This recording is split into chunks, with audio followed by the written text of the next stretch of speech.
Arvind, welcome aboard to the show today. I am so excited to speak to you. I'm going to jump right in. What is economic freedom? Ah, so economic freedom for me is the ability for individuals to have a financial freedom and live their lives in a way that is meaningful to them and to society. So you pursue your own goals, and in pursuing those goals, a natural byproduct is that you're helping those around you as well. Amazing. And what are the building blocks? What are the elements that go into describing or quantifying economic freedom? So, people have studied this question in different dimensions. So, typically, if you're looking at it from an academic perspective, people would define economic freedom for countries, for metropolitan statistical areas, and so on. And it's a growing field where there are different metrics, so as to say, on which those are measured. So if you're talking about geographic units, then it is usually a measure of government freedom, some labor market freedom, and a few other metrics. But it's really how you construct it based on the data, a Okay, so I weighted want to average essentially. I want to unpack the, let's say, and we want to keep this very high level, not dive into, statistical and research level data. But at a high level, what are the elements or the hypotheses behind economic freedom? Meaning, if we have a larger or smaller government, then what might happen? What are the kinds of things that we're seeing through this research? Sure. So typically, we find that when there is, less government intervention, there is more ability for individuals uh, to pursue different objectives and maximize well-being. So it really just boils down to individuals uh, pursuing their own specific objectives of making decisions on where to work, being part of, say, labor market unions, and so on. And I should share with the audience that you've done some research in the field as well. I'm curious, what were your surprising insights or pieces of data that you saw that you did not expect that were kind of counterintuitive? Yeah, so the research that we have done, we've mostly looked at the statistical properties. So, economists in particular have only just constructed those indexes, which have not really been challenged. So, me, along with some co authors, we primarily looked at the statistical properties because, what was done in the past was simply, looking at certain sub indices and just weighing them equally, and they may not line up uh, in the directions one would expect. So we just played around by applying different weights, and we found that there are more efficient ways to create the economic freedom indexes. So let's unpack this for a second. Explain to us what are the economic freedom indexes, what they provide, how they use them, and what they actually mean. Sure. So we've looked at metropolitan statistical indexes, and in a metropolitan statistical index, it basically is made up of three different sub indices. So there'll be a component of government spending, there will be a component of taxation, and there'll be a component of labor market index. And essentially, the idea is that you want to rank areas as per high and low economic freedom index, and based on this economic freedom index, you would expect that areas that have higher economic freedom index, they would have generally nicer economic outcomes in terms of higher incomes, in terms of lower unemployment, uh, and so on. So it is literally, the idea is to show that areas that have higher economic indexes would do better on economic outcomes. And then there is a huge set of audience uh, that uses these indexes to suggest different types of policies. So you So, look at yeah, go ahead. well, so really, what I heard you saying is that the less frictions there are in the market, the less spending there is, then the larger, let's say, the productivity of that community is, in layman's terms. Do we see this happening around the world? Can we point out that, this country has much more rigid policies and these ones are, it's much easier to do business, and that really ties to GDP or salaries or anything like that? What's the anecdotal evidence that we're seeing? Yeah, so generally you would find that Western countries where the you have better institutions, uh, maybe a little bit of regulations that might standardize the labor markets, like like a little bit of say unions or some labor laws can be helpful, not too much, uh, as opposed to maybe just absolutely no labor laws where maybe labor can be exploited. So typically, you find that, yeah, Western nations say would do better on these economic indexes, and they also do better on the economic outcomes. So yes, there is, a lot of times you would see those expected outcomes. So that's a really interesting point. Is the objective to have, let's say, if we're counting on a percentage scale, is the objective to have 100% economic freedom, or is that not necessarily the best outcome? So these usually are relative rankings of Mm, countries, but I would also say that there is consensus amongst the economists that 100% economic freedom is not necessarily good. You mm. might want a little bit of regulation to keep things in check. Otherwise, in pursuing the profit motive, people might break rules, and that might not be very optimal as well. So a little bit of rules might be So, useful. so you part of what you do is you kind of think of legislation and if it's valuable, or a policy, I should say, valuable or not. How do you basically look at a certain policy and think about it? Well, is this helping or might this actually do harm? Sure. So we as economists conduct experiments. Now we, unlike physicists, many times we cannot run the entire experiment, so we are relying on natural experiments. So if maybe in a specific country a certain political party came into power and then they might just change policies, we would exploit that natural experiment to study the effect of the policy on an economic outcome. So in econometrics, which is using statistics to answer economic hypothesis, we would look at uh, ways to exploit such changes and get causal estimates of how does a policy impact a certain outcome and establish uh, uh, the economic hypothesis by looking at the statistical significance and other aspects. So there are a huge range of methods.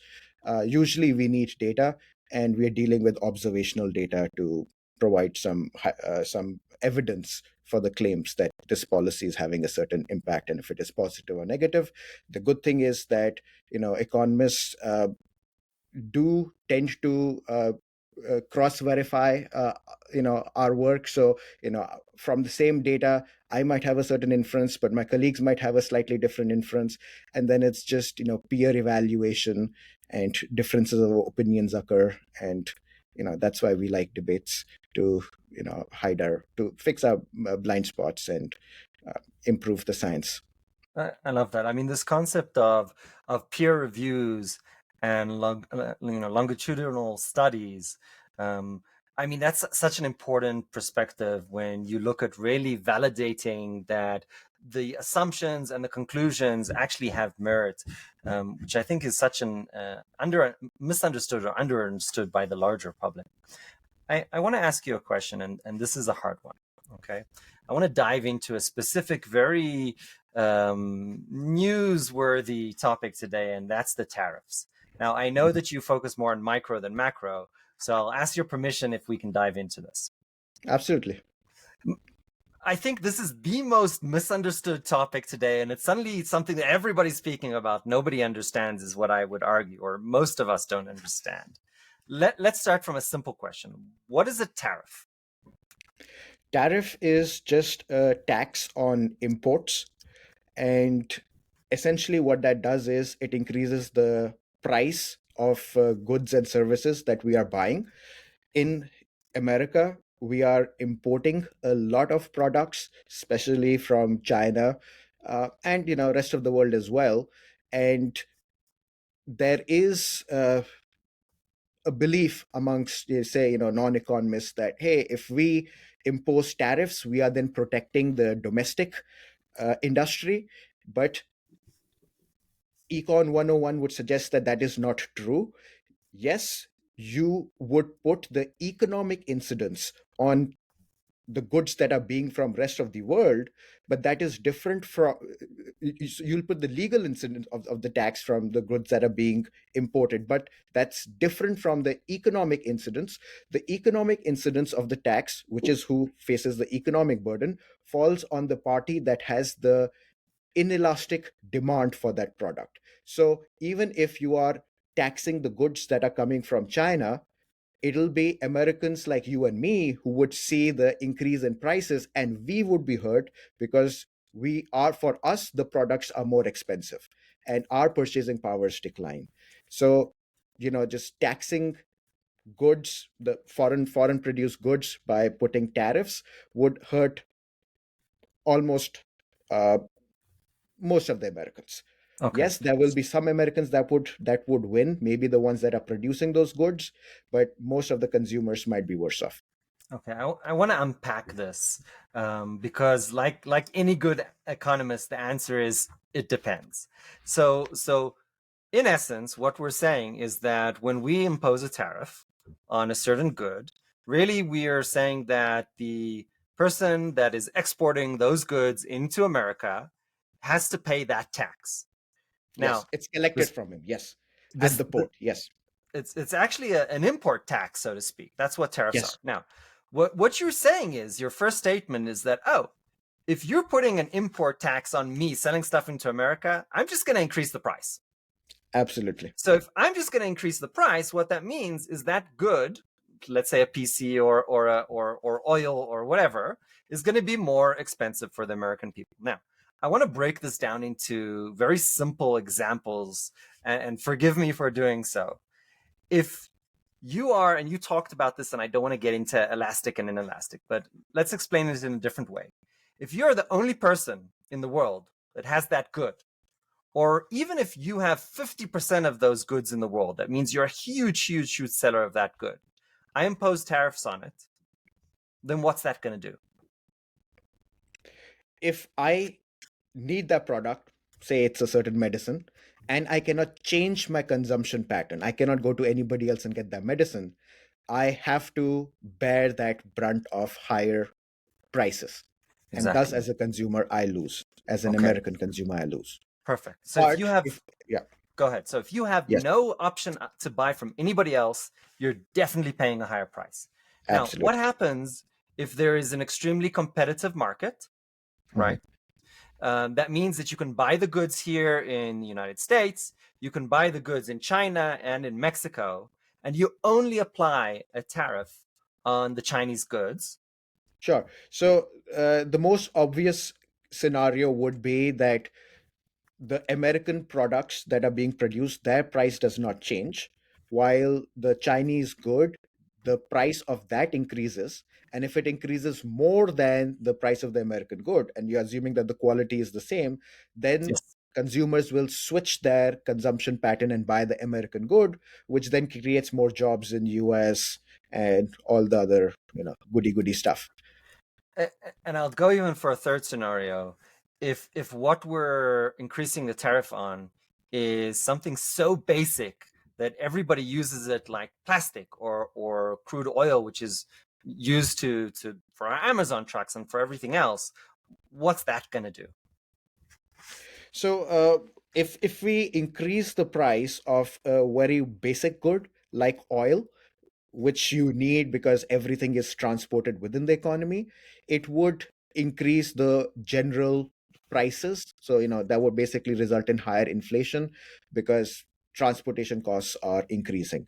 But of course, if I don't want to get into the politics of it, but there is this slogan, or this phrase that got pretty popular by the new president-elect Trump, which was "drill, baby, drill." Which was him basically saying that, hey, let's just drill the American oil, and if we are producing more oil, the price of oil would reduce, which then naturally would get passed on to the American consumer because average price levels fall.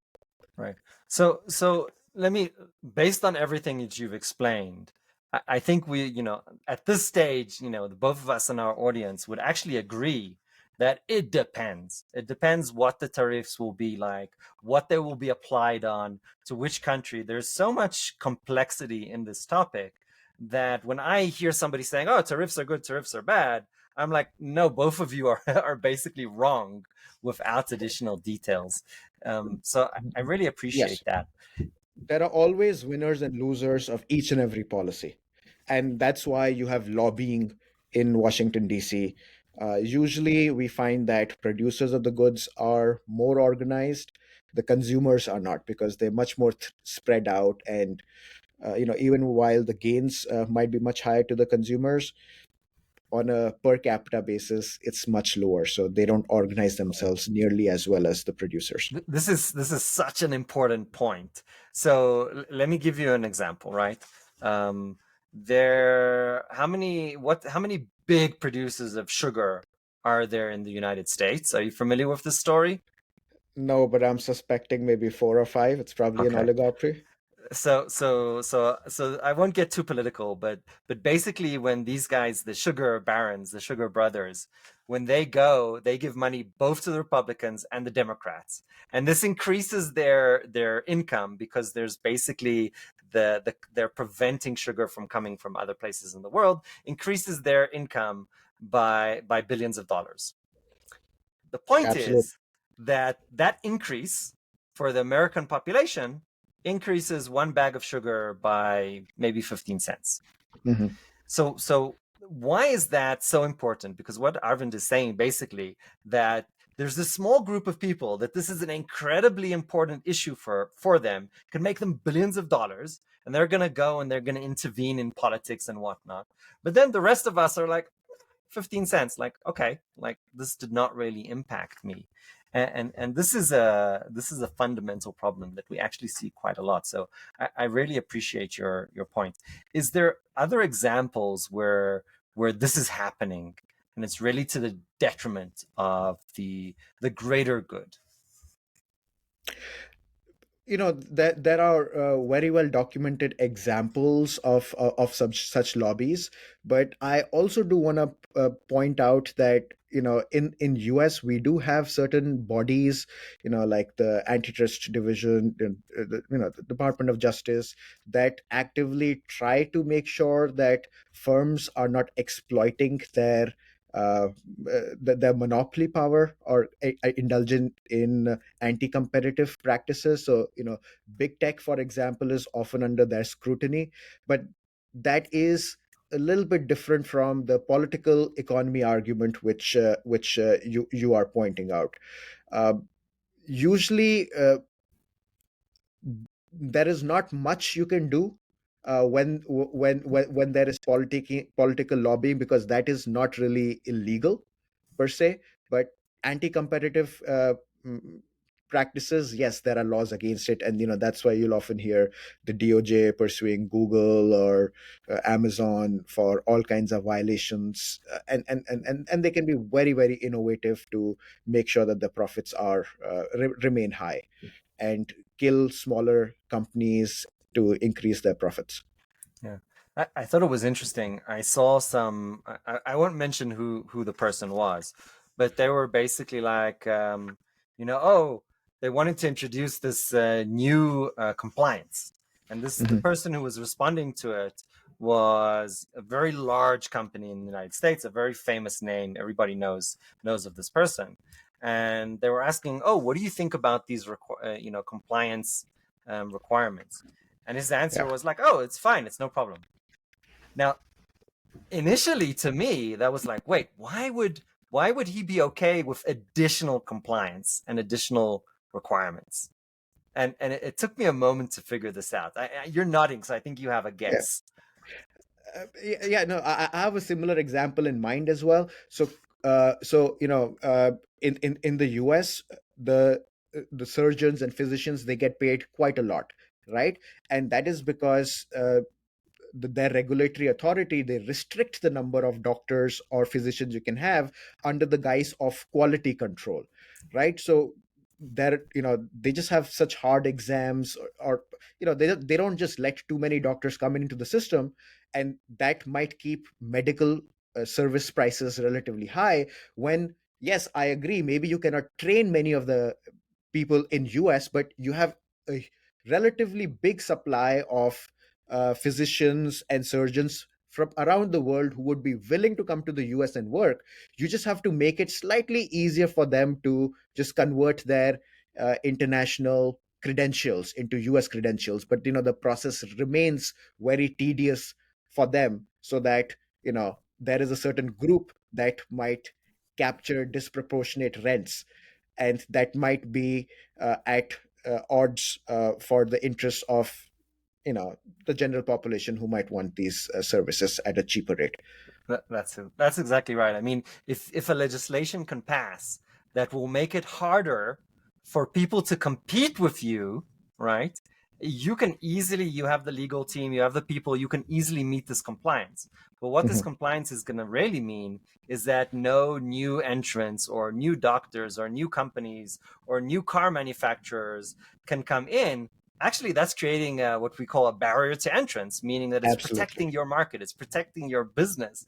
So then when I thought about this, I was like, yeah, obviously, this is not something that this person would object to.